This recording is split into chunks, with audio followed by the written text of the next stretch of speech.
All right. Good morning. Thank you all so much for joining us this morning for today's SCORE Institute, how Tennessee school districts are using artificial intelligence. And I'm David Mansuri, President and CEO at SCORE. And as many of you may know, SCORE is a nonpartisan education policy and advocacy nonprofit organization founded by former U.S. Senate Majority Leader Bill Frist. And at SCORE, we're really focused on and really believe that it's important for both practice and research to inform good policymaking. And we really try to learn from practitioners and then bring those lessons and insights and data on impact to policy conversations and to conversations with policymakers. And in the case of artificial intelligence and the intersection of artificial intelligence and education, we often hear first about needed guardrails and at times an impulse to react first to the potential risks that might exist. But we've also been inspired by the many ways that artificial intelligence is already emerging as a benefit and as a tool to educators, students, and school systems, both in Tennessee and across the country. We've been very fortunate to partner with the Tennessee Organization of School Superintendents, TOSS, and the Tennessee State Board of Education, who are our co-hosts for today's event, and to have launched a survey this spring asking Tennessee district leaders how AI is being used in K-12 classrooms in the state. This survey was distributed to all 147 school districts in Tennessee, and we received responses from nearly 60% of districts providing valuable insight and learnings on how this new technology is taking root in classrooms across the state. And as we've seen, AI in education has advanced quickly. It's influencing state conversations, influencing national conversations. And in our state last year, the Tennessee AI Advisory Council was created to develop recommendations for AI implementation across sectors. And this year, legislation was proposed to provide educators training and guidance in Tennessee around AI. In April, President Trump elevated AI in education with an executive order to promote AI literacy in K-12 education and to prepare a future AI-ready workforce. So I'm joined today by our co-hosts, Dr. Gary Lilly, the Executive Director of TOSS, and Dr. Sarah Morrison, Executive Director of the State Board of Education, who also share reflections later in the webinar, and SCORE's Senior Policy Analyst, Amanda Glover, who will present survey findings at the beginning of our conversation today. We also want to just encourage folks who are joining us to submit questions throughout the conversation. We may not get to every question that folks ask, but we'll do our best to either get to questions during the conversation today or to follow up afterwards.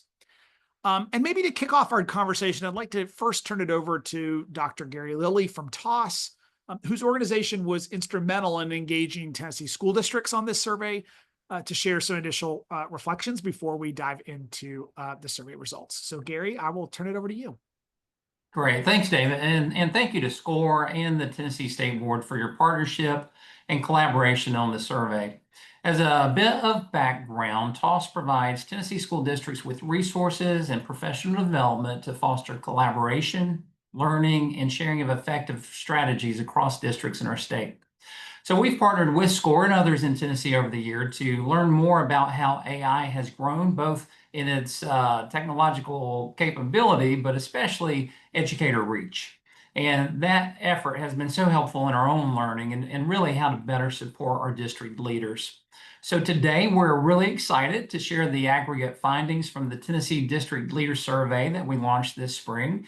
And as you're about to hear, district leaders reported frequent use by teachers, as well as a need for support and opportunities to learn more about AI and those best practices. So to that end, this event will also include a discussion between leaders about AI implementation, use cases, and additional insights from the Tennessee Educator Survey. So now I'd like to turn it over to Amanda Glover, who will walk us through the survey findings. Thank you so much. As David shared in the beginning, the national and state conversations around AI have taken off, as many of us have probably observed. And as every sector grapples with the impact of this new technology, research suggests that K-12 educators especially are some of the earliest adopters.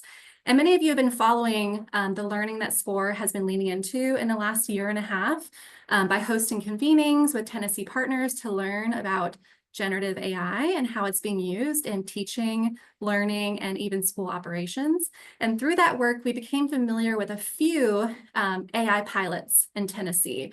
But anecdotally, we knew that AI was being used by educators and even students much more broadly. So we decided to ask through this survey to learn more specifically about how AI is being used in Tennessee and how much. So like David mentioned, we received many responses, nearly 86 responses from district leaders. And 3/4 of those responses came from,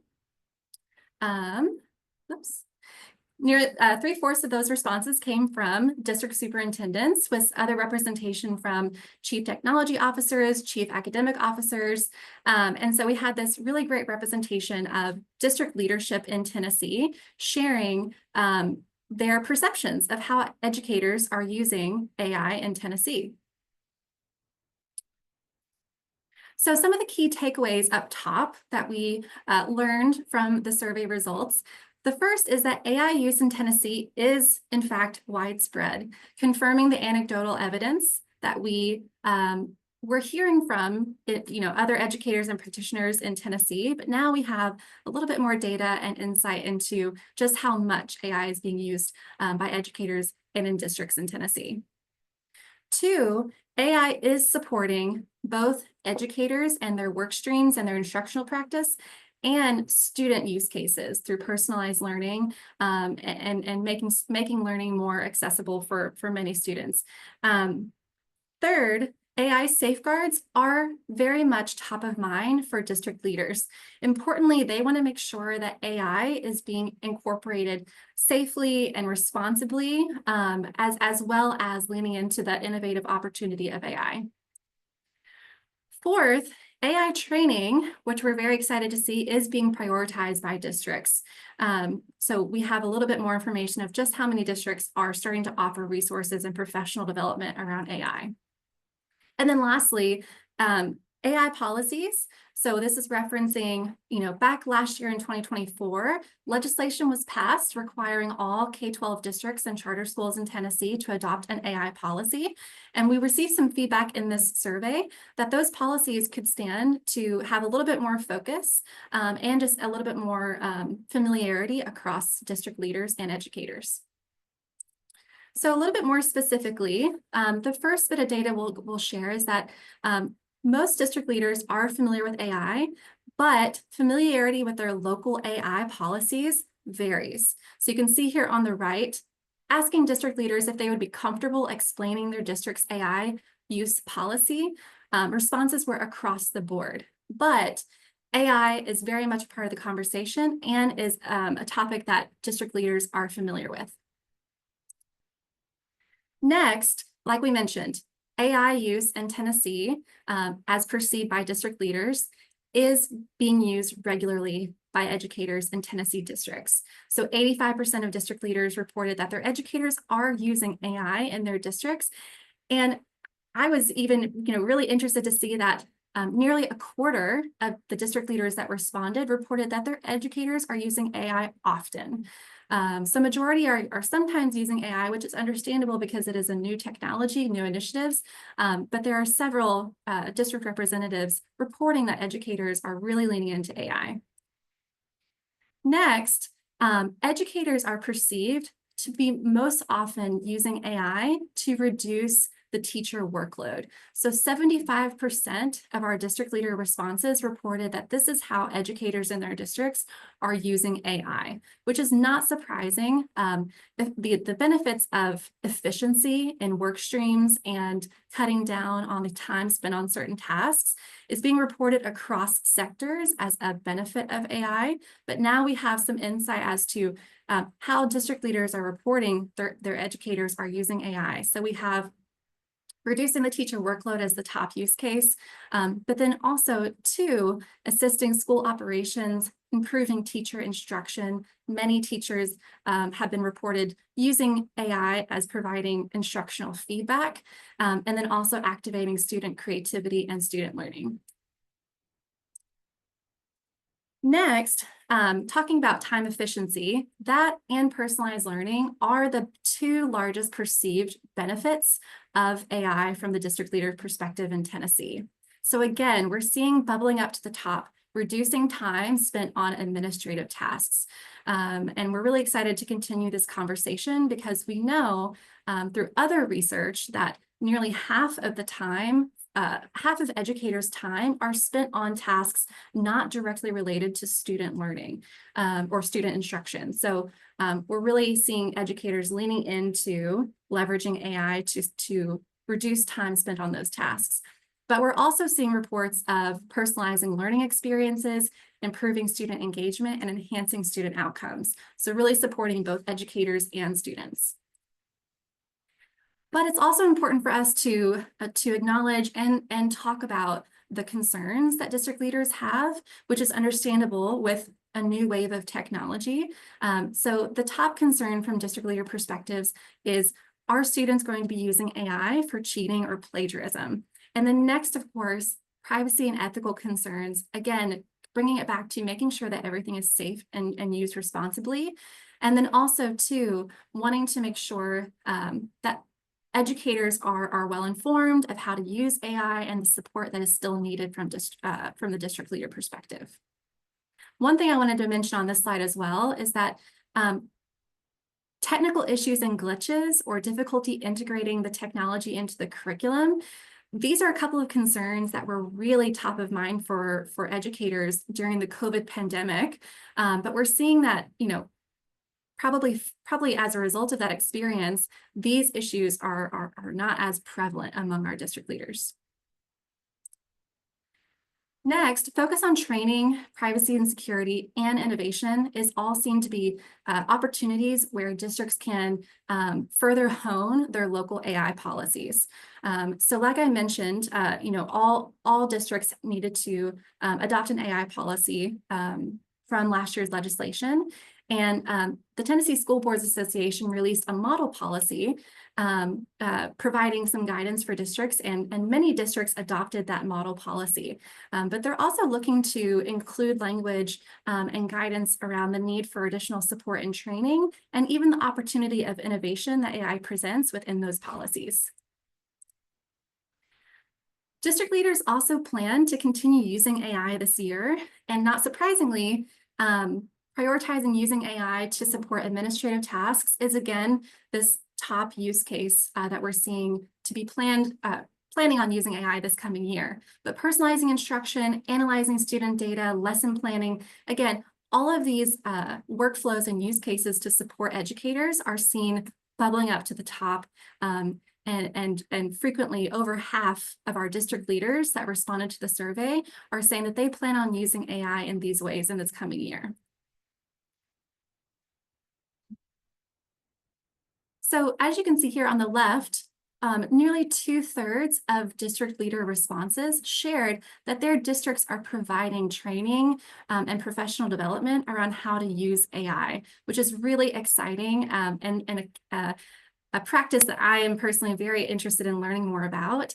But to the right, you can see the additional support that district leaders are sharing that is still needed. So although we have, 2/3 of our respondents already providing training to their educators, they still need additional professional development opportunities. 85% of our district leaders reported that need, but then there's also a desire for some best practice guidance.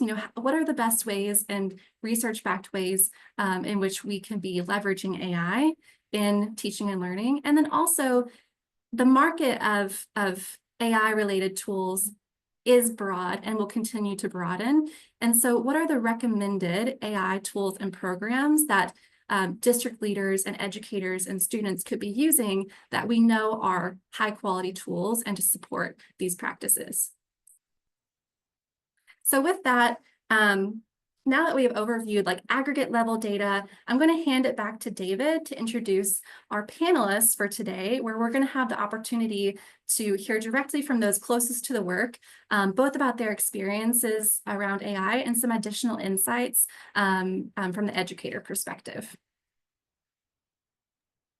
Awesome. Thanks so much, Amanda. Great insights there. We're going to dig in a little bit more with a panel of Tennessee leaders who will be providing us some additional practitioner and researcher perspective on AI use in the state.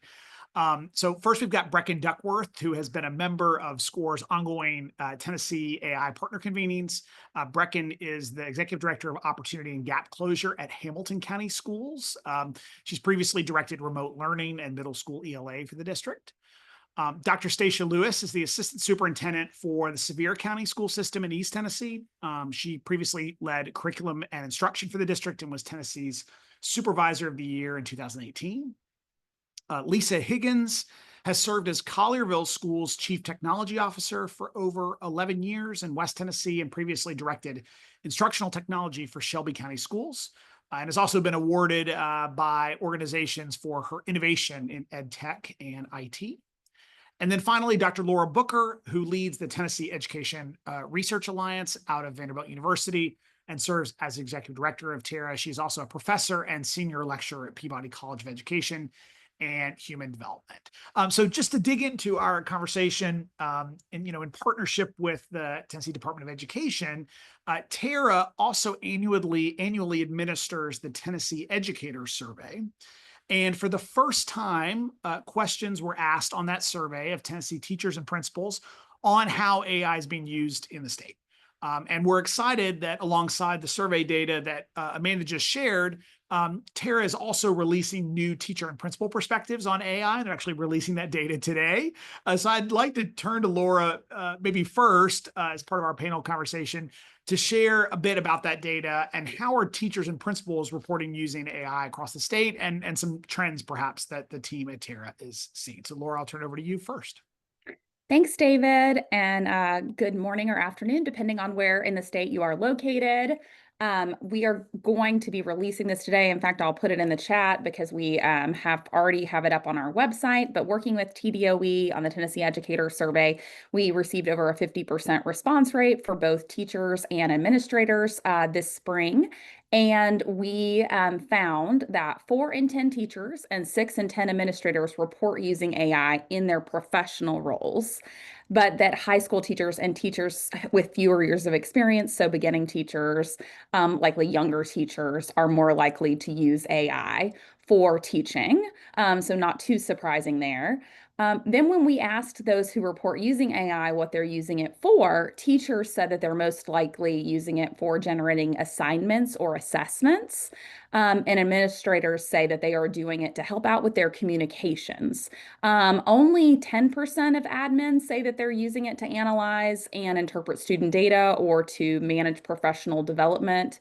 And then for teachers, we did see about, of the ones who are using it, a third of them saying that they're using it for generating lesson plans, supporting student learning differences, adjusting grade level content. We only saw about 10% say that they're using it for things like proofreading, student work, or grading. And that's 10% of the 40% who say that they're using it. So pretty small. I think that there is, this is really meant to just be a landscape. This is the first time we had these questions on the educator survey. The department was very interested in just getting a perspective on like what's happening on the ground right now around educator and administrator use of AI. I fully expect that we will continue asking these questions. If we have Tennessee districts on the call today, you should be able to maybe see some of these for statewide that'll be up on the website and maybe even for some of your districts. Awesome.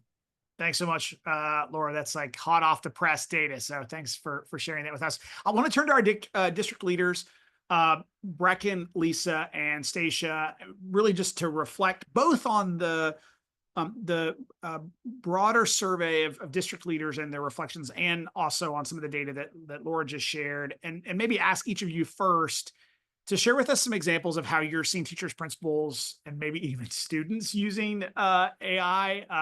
And then we can dig a little bit deeper, but would love for each of you to share sort of what you're seeing right now. And maybe Brecken, if you want to kick us off, that'd be great. Yeah, absolutely. Thank you, David. So I agree with Dr. Booker. The things that she's saying, those are the same things that anecdotally we're hearing from teachers and our principals. Principals make comments of, hey, I had to send these newsletters out. I'm using AI to help me. So we hear these things from our teachers. We know that they're getting AI to help them tweak some assessments that they've maybe already had. But our biggest piece here are some of the implementations that we've done from the district level. We know we have a lot more information. I'm excited to talk about it more here upcoming around the work that we've done with helping teachers use it as tutoring support and providing additional intervention for our students in our classrooms. Awesome. Lisa?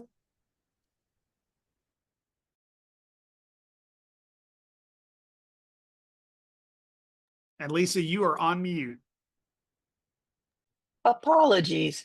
I think it's important to note that in Collierville, our district was 1-to-1 probably 3 or 4 years prior to the COVID era. So our staff is well versed in using technology to teach and enhance learning.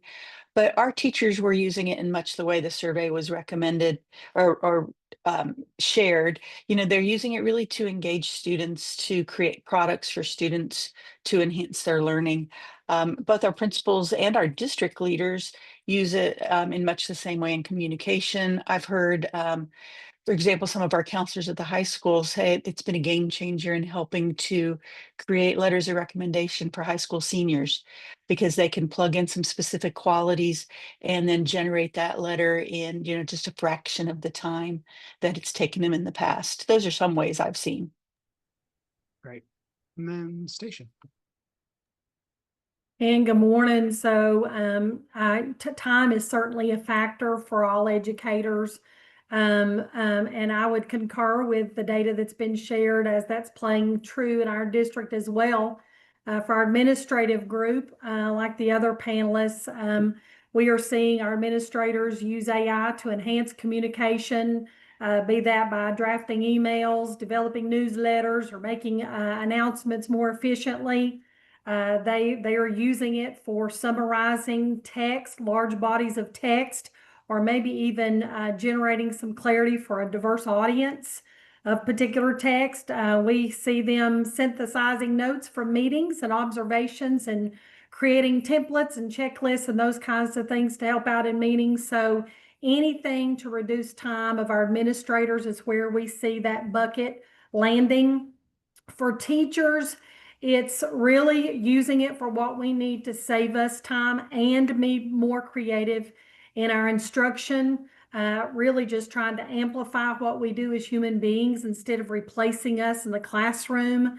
If you think about, if a teacher learns to utilize AI and it just saves 10 minutes of their day, how that will add up over time for time spent on things that really matter in a classroom and planning of instruction. So we see some of the similar things. Lesson planning probably is the key place that we see teachers working to create content, personalizing materials for students. I believe they would tell you that it improves student accessibility when they're able to differentiate to meet students' needs. And some examples of that might be using resources to vary reading levels, generating summaries to support student comprehension, vocabulary, language translations have been heavily used for that.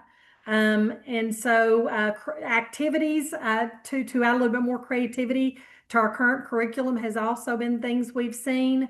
Students, while we do plan for student use in the future, at this time, that is not occurring at the district level. We are currently as a district in the process of vetting student AI platforms. And one of our concerns, it's been mentioned multiple times already during this session, is our obvious concern and primary as it's around student data privacy. So that's kind of where we are with what we're seeing play out as well. Great.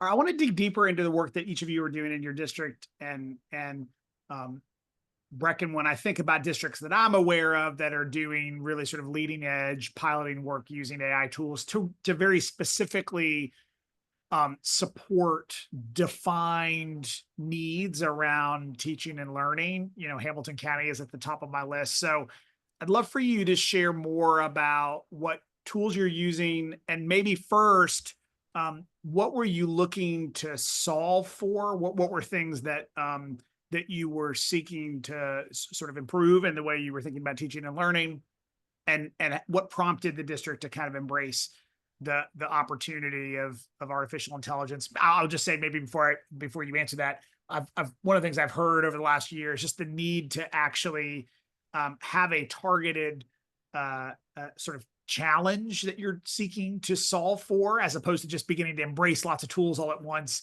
really articulating what you want AI to help you do better. And I feel like you all have done that really well in Hamilton County. So would love to hear you talk more about that. Yeah, thank you. So my department, I oversee all of our programs that support students who are below grade level. And coming off the pandemic, my background's in literacy. So I'll be honest, some of our pushes that we had in the district in our gap closure work really focused on literacy heavy on at the start of it. So thinking 2021, even 2020, we went really hard on our literacy interventions as our students were starting to come back to our schools. And so by the time we started getting towards the end of 2022, we felt like we'd made a lot of gains, and we'd gotten back to where we wanted to be post-pandemic as far as our literacy scores. But we were not seeing that same in math. We know across the nation, math really struggled post-pandemic.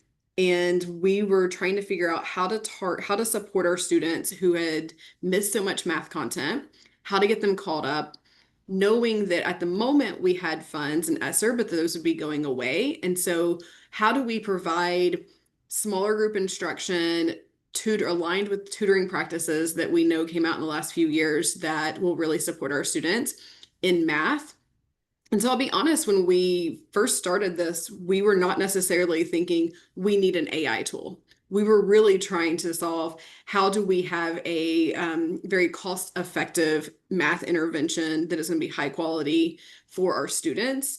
And we happened to find an AI tool to help us do that. And so we have partnered with, right now, we're getting a lot of support from the University of Toronto to do some of the research behind this. But we partnered with Khan Academy and their AI tool, Khanmigo. And so that's really how we first got into this AI world. And so it provides, alongside the Khan Academy curriculum that most of you on this call are probably familiar with. I think we've all probably had a moment now where we've jumped on YouTube to watch a Khan video to support us with math. They have a platform that will have a built-in AI tutor. And so we were some of the first to get to pilot that AI tutor in our middle schools and see how that could actually support our students in an intervention type space with their individual questions and individual support in math. Since then, we've seen really great, not just academic progress for our students, but our teachers have jumped into it more. It's made our teachers more interested in trying AI. We were very nervous that this would come across as we are replacing our teachers with robots or with AI. And I think that may, for the first couple of trainings, there may have been some hesitation there, but it was astounding to me how quickly our teachers really grew to love this additional tool that was not just accessed by them, but was actually accessed by students to take a lift off of them. Now, this is, of course, coupled with great instruction and small group time with the teacher, but it was a great support to get those other questions for kids in the class. Since then, we've been able to expand and look at other tools. Because of the work, we're now going into this upcoming year will really be year 2.5 of using Khanmigo. This past school year, we also started Course Mojo to do similar work and support us with ELA instruction. And we've been focusing that work in middle school, which is another place that we found really struggled after the pandemic, that there'd been a lot of focus on post-secondary and pathways for our high school. We focused a lot on foundational literacy skills for elementary. And so this AI space has been a great space for our middle schoolers to get some intervention and caught up with a brand new tool. Awesome. Thanks, Brecken. I'm seeing a couple questions that we have One, someone asked about the specific tools that faculty and staff are using. I think you gave two great examples of tools that that you're using in Chattanooga. And then the other, I think, comment that someone's asked or just sort of noted is just the importance of having learning goals drive AI use as opposed to AI use driving learning goals. And I think you've given a couple of, I think, really great examples of how you're grounding your use first in learning goals and what you're trying to accomplish, and then saying kind of what tools can we use to help us get there. So thanks so much for sharing that, Brecken. I want to turn to Lisa next. Collierville has been outstanding in really learning from educators and students about the potential benefits of artificial intelligence. And would love for you to share how Collierville engaged your teachers as the district was looking to adopt AI to support teaching and learning. What did that kind of process look like of learning with and from educators in the district? Sure. Well, we began with our technology department, which has an instructional arm in our district, and our curriculum accountability department to work to sort of narrow down the programs that we were considering. And that was a collaborative effort. And then we tried to be cute with our name. We have a Tag Your IT or Tag Your IT group, and TAG stands for Technology Advisory Group. We have one for teachers and one actually with high school students, middle school students, and elementary students. So we involved our teacher tag group and asked them to take a look at the programs that we had narrowed down to, and we asked for their feedback, asked for meetings that we could discuss what they liked, the pros, the cons. And that was how we settled on Magic School for use in our district, because it includes Tennessee curriculum. It helps the teachers with the HQIM requirements. And while we're like Sevier, we have not yet rolled it out to students. We know that the kids are using it. We had a student in the office shadowing our superintendent, Dr. Dyer, this summer because he's starting as a freshman and wants to be an educator. And we were sort of picking his brain, and he said, "Well, we use it." He said, "And probably more than we should," but he said, "I try to look at it and then I try to fix it so it's my own." And I thought, gosh, if we could get every student to use it in that way, that would be half of our battle. Some of the training materials that Magic School use talk about the 80-20 rule. And I know there's a formal 80-20 rule, but what we have shared in our district is, sure, let AI create 80% of your product, but then there's got to be 20% where you fact check, where you make it your own, and there's true learning there. Great, thanks. Thanks, Lisa. That's a great example of engaging your classroom leaders and thinking about how this work is implemented. I want to turn next to Stacia to talk more about how Sevier County has leaned into training and resources for educators. And I think this is probably a topic that we will likely come back to. That certainly came up in the survey results too, just this desire for good professional development and good support around how to best use these tools to support teaching and learning. So how are you thinking about that in Sevier County? What did you do to provide training and resources to educators? I don't know, maybe what else are you thinking about? What else might you do in providing support to educators in using these tools? I've ran into an adage, I think it was out of Stanford recently, and it said that people who use AI are going to replace those who don't in the future. And so in approaching that for our staff, training has probably been one of the most critical facets that we've dealt with this year. We operate as a district level leadership team, and that team heads up training opportunities across our district and have done so this year for the first time, really just supporting the integration of technology in the classroom and then also infusing AI as part of that process. Our district employs academic technology coaches across our entire district. Each school is served on a weekly basis by those coaches, and they are able to conduct on-site embedded professional development and support, collaborating with teachers on lesson development. We also do a embedded coaching model that's a 2-year cohort with those folks to build the capacity of some of our early adopters of all things technology and how it can really just be used to enhance instruction and student learning. And that really is just an effort. You know, those technology coaches, their stance is not such that they can give all the support that we need. So we're using that effort to try to build some capacity within to drive some of this work. They also conduct rounds of professional development, really just this year with AI as far as that's concerned, to familiarize teachers with board policy, emphasis with ethical considerations, and data privacy has been a component of that. And then available resources and best practices for their use. So we anticipate that ongoing access to those coaches and continued training will maximize the use of digital tools in the support of learning. And so we're just continuing to learn and grow, reading and podcasting and doing all those pieces as well. And severe, like the other districts that are on this call, we really do want students to know how to do the skill set that's required at that grade level on their own prior to using AI. So we are not looking at it as a replacement tool of any sort. It's just to enhance student learning. Stacia, I'm thinking about some advice that someone gave me related to using these tools, which is you should challenge yourself to do something with AI every day so that you can figure out how to incorporate it into both your personal and professional life. And so I just appreciate that embrace of saying, how do we actually prepare our educators for the future by encouraging them to think about how these tools can be used in the classroom.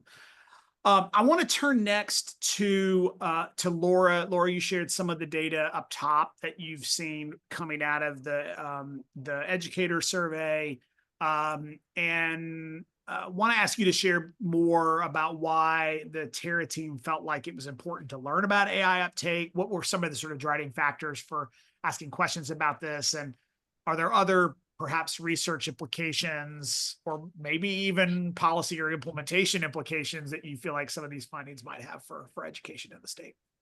Well, first, I just want to thank Brecken, Lisa, and Stacia for all the work that you're doing. I teach undergraduate students, and so knowing that they are going to be coming better prepared on, how to use AI, I think is really important because I know from a higher education perspective, we're trying to also figure out what our policies should be and how we should be communicating to students about what is acceptable practice.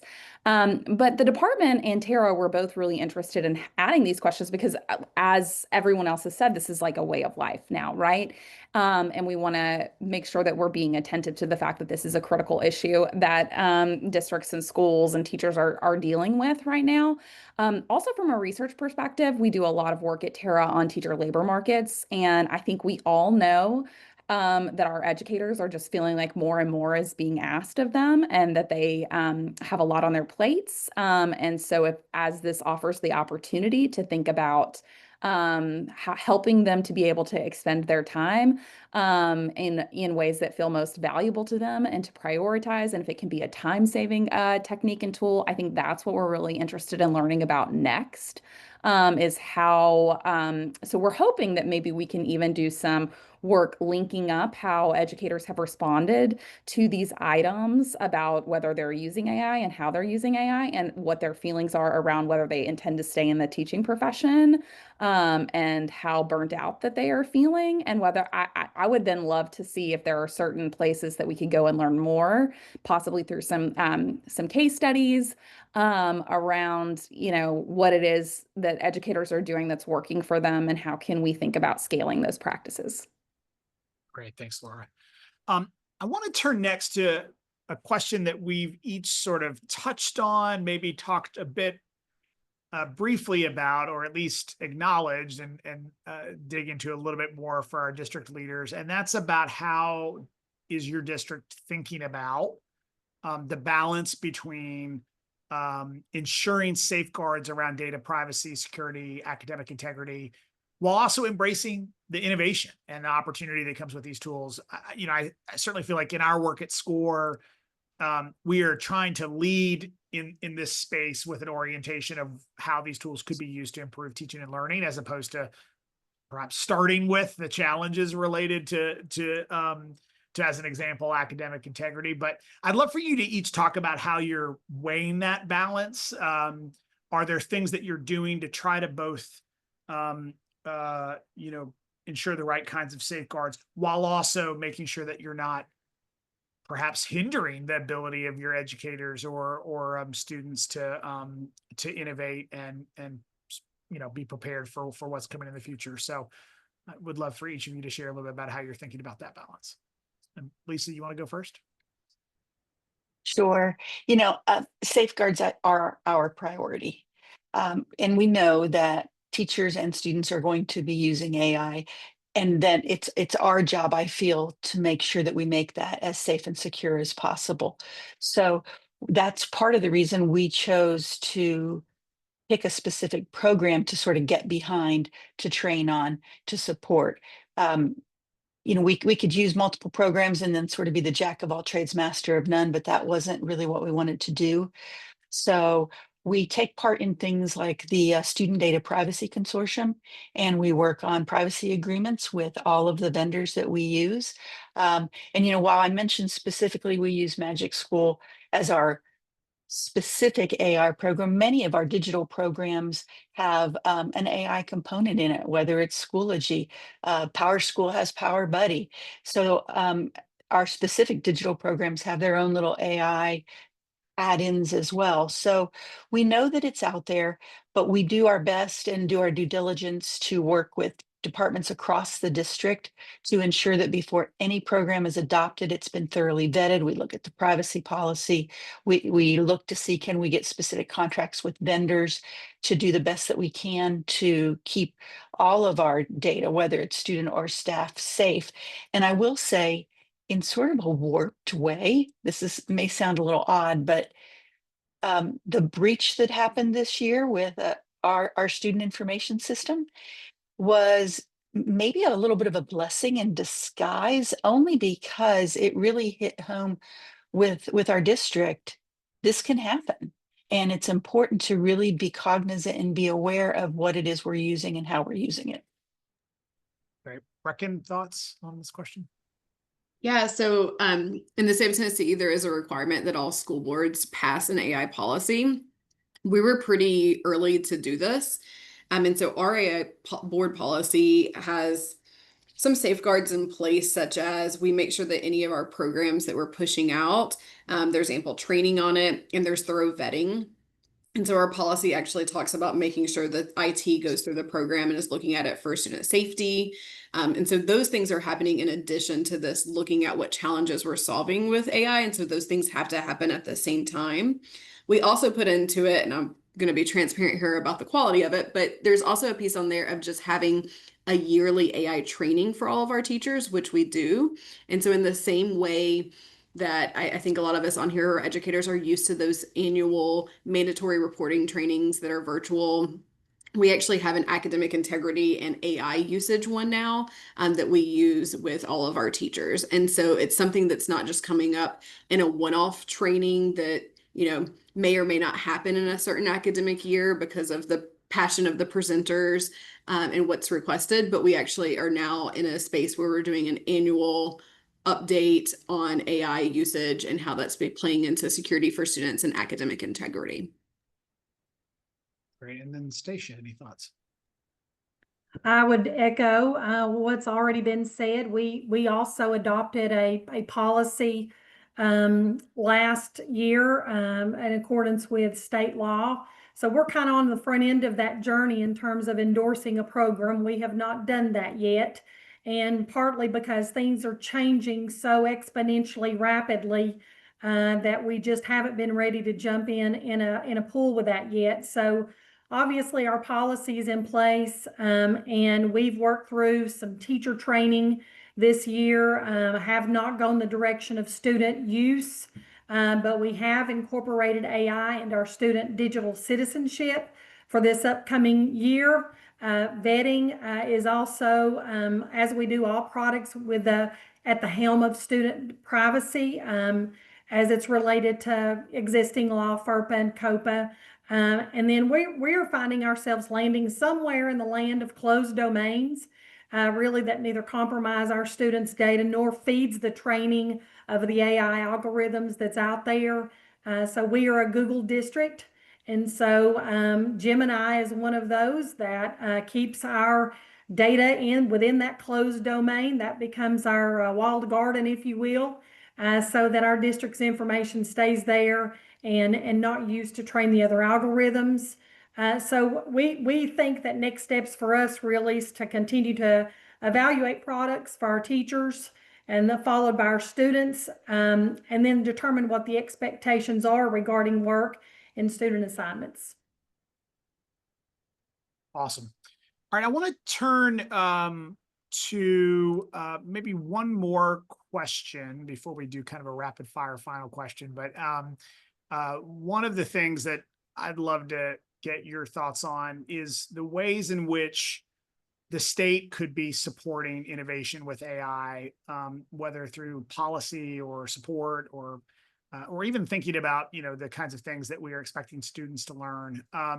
We also have a question from someone in the chat who asked, what could the state be doing to teach students in the classroom how to effectively and ethically generate or learn AI, particularly as it relates to career opportunities. And so I'd love for you to each reflect on what maybe either what do you need, what might be helpful for the state to be doing to support the work that you're doing in this space, or what kinds of adjustments or changes might you want to see? I'll just note, maybe just moderator's prerogative here, like I'm very interested in what expectations we might have as a state around the kinds of things that we expect students are learning related to AI use, right? So whether that's, ethical use of AI or how to tell the difference between something that was AI generated and not AI generated. But I'd be curious for each of you to share a bit about what might you want the state to be doing, particularly during a webinar where we've got, I believe, a number of state policymakers joining us. So I don't know who wants to go first. Maybe Brecken, if you want to start off on this one. Sure. I'll start by saying I am a very positive person, so don't love my answer because I do feel like it goes a little bit more on the negative side. But my first gut when I hear this question is I have a little bit of fear of that too much policy comes into place that then begins to limit what we're able to play with and figure out. And so right now, I feel like on the policy side, I feel pretty good about we've been able to adopt a policy that meets the needs of what we're doing here in Hamilton County schools and allow us some freedom to implement programs that will support with the tutoring side on AI and implement programs as they come along. So I don't know if I have great suggestions at what needs to be added, but I would just put out there, I do worry about too much policy coming in that space. Yeah, great. Stacia, thoughts on this question? What do you need the state to do, or maybe to Brecken's point, not do? Well, certainly I agree with what she's saying there. For us, the training side of things from the department, I know some states have AI strategists or specialists that are supporting key positions in districts with a training component to help support teachers in classrooms work through PD, help support policy development, and really just provide some guidance to districts because we're all in the same boat trying to figure this thing out of what works best for kids. So having that streamlined for all districts, I think would be very helpful. The only other thing that comes to my mind there, the procurement process is pretty overwhelming.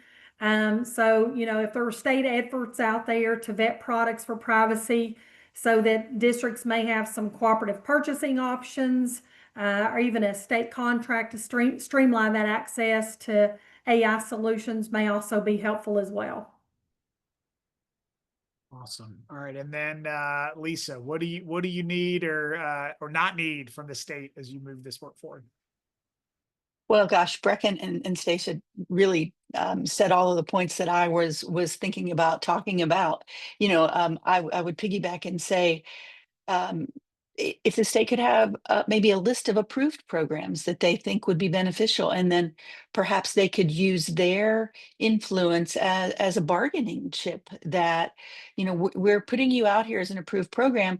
Perhaps you can either give the districts a little bit of a break in price, whether that's a contract or, a special rate.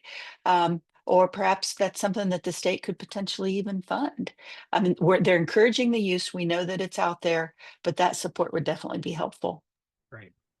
All right, our final question, and then I'm going to turn to my colleague, Dr. Sarah Morrison at the State Board of Education to share some final reflections and thoughts. But final question here, what's been your, or maybe your district's biggest aha moment thus far as you've been learning about AI, navigating implementation? Is there a moment where you thought, wow, that really has potential to rethink or redo the way we're doing things, or hey, we just learned something really important that has to guide the work that we're doing next? Would love for each of you to share just a quick a top reflection moment before we close.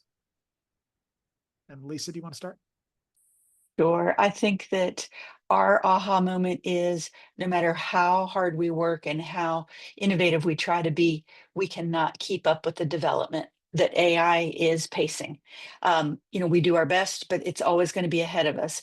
So we just keep in mind that we have to keep training and modeling the correct use of AI if we want our staff and our students to use it correctly as well. Great.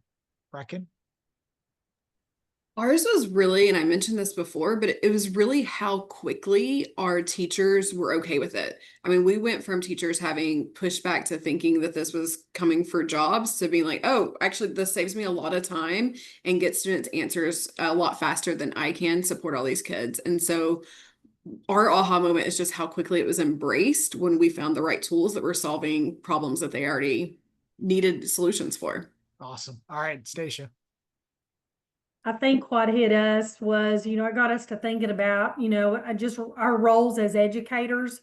If that is truly to prepare students for their future, as we've done for centuries, teachers' skill sets have to be adapted to strategies for what our students' future requires. So we have to stop and ask ourselves, are we preparing students for our past or their future? So if you think about the futuristic look of what's out there on this AI solution, education usually falls and lags behind other industries, but our students could be entering into careers where they're actually working with non-human companions on their jobs. And so thinking about how we prepare students and teachers and support their learning, not only to integrate the curriculum, but to adapt those teacher skill sets so that students leave prepared to function in the world that they're going to live in. So I think this can be a positive disruption, but we're kind of following the mantra right now and keeping it kind of safe. And that mantra is human in, human out. So you have to have the skill set before you use it. And then from that point, you can use it to enhance student thinking and then educator productivity. That's a great way to, I think, wrap this panel, Station. I would say we should assume that students will be working with AI companions in their jobs and think about how do we make sure that they're ready for that world. Thanks to each of you for sharing your reflections. Thanks for the work you're doing on behalf of students across our state. And I think, undoubtedly AI is being used broadly, and as we've seen in the data and these examples by educators in Tennessee. And as Gary shared early in the conversation, it's really important that we're taking on a collective effort as state leaders to support practitioners that work. They're learning how to effectively and responsibly leverage and use these tools to enhance instruction and student learning. And as also to do things like alleviating administrative burdens. And we've also heard from district leaders in our survey and from our panelists the desire and just need for more resources and guidance and training opportunities as well.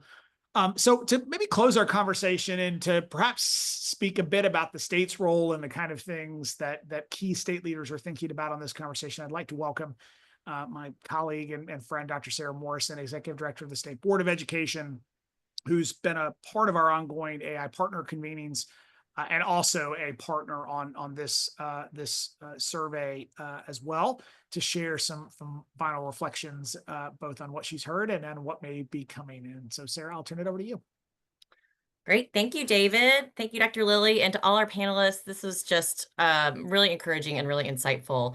time to spend together. I really especially appreciated that last question about the state role. That's something we've been thinking a lot about at the state board and with other state leaders. And as I think you've mentioned, David, the state board, through my participation, has been engaged in partner conversations over the last year plus as part of SCORE's monthly AI and education convenings, which has been such a beneficial network to come together regularly and talk about and learn about how AI is being used in pilot cases and sometimes more advanced cases across our state and nationally. I still believe we're really on the front end, though, as a state and as a nation, in learning about the best use cases in education to enhance student learning ultimately. And as many of our panelists said, to really address a lot of the time constraints that educators will forever feel. It is almost an impossible job. It's one of the hardest and most rewarding, but I do really think there's such potential for AI to support the various responsibilities that our educators bear every day in our classrooms across Tennessee. Also really appreciate Dr. Booker and Amanda talking about the survey results. That's been really instructive already. Just to point to the broad engagement that we're already seeing across our state with AI. And for state leaders, like I know some of my board members are on and other partners at the Department of Education, I think those learnings really indicate this collective strategy that we need to continue to think about and come together around so that we can equip and support our schools and educators so that we're all AI ready. It was also just interesting to hear and reaffirming that sometimes the state's best role is to stay like in the shadows and the background and learn. And I think this is one of those areas where many of the panelists noted, I mean, things are just transforming so rapidly. People continue to say AI is as, bad as it's ever going to be, and it's pretty darn good. And so figuring out what our role is at the state level in terms of supporting great practice, elevating great practice in this space, providing resources where we can, guidance where we can. I appreciate the panelists talking about vetting tools. And I think there's, again, more conversation that's needed to figure out exactly what implications there are for state level resources and policies. But these kind of convenings leave me very optimistic. There's such opportunity for innovation in this space to support student learning, and just appreciate the leadership the SCORE continues to show in bringing us all together for these important conversations in a space that continues to change really rapidly. So thank you again for everyone joining us today, and appreciate this conversation. Awesome. Back to you, David. Great. Thanks so much, Sarah, and really appreciate your leadership.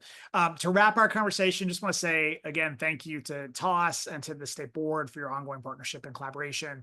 Really grateful to be leaning in and working with both of you, as well as our colleagues at Terra and the State Department of Education around AI and education, and to really think about and plan for how we support continued innovation in the state. Also grateful to all the folks who joined us today. Be on the lookout for a recording of this webinar in your email, along with some additional resources related to the content discussion that we elevated today. And hope you have a great Friday and a great weekend. Thanks again for being with us.